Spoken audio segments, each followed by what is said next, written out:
నాన్న చనిపోయినప్పుడు వెనుక నుంచి ఒకడు ఎక్కడ నరికాడు నీలంబరి.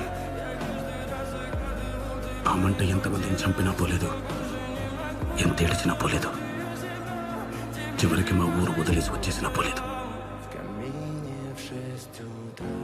కానీ ఫస్ట్ టైం అమ్మాయిని కలిసినప్పుడు చాలా రోజుల తర్వాత నవ్వాను. అప్పుడు తగ్గింది అది. విచిత్రం ఏంటో తెలుసా, ఆ అమ్మాయి చదివే చదువు నా సమస్య ఒకటి. అందుకేనేమో తను క్యాజువల్గా మాట్లాడే ప్రతిదీ నాకు సొల్యూషన్లా కనిపిస్తుంది.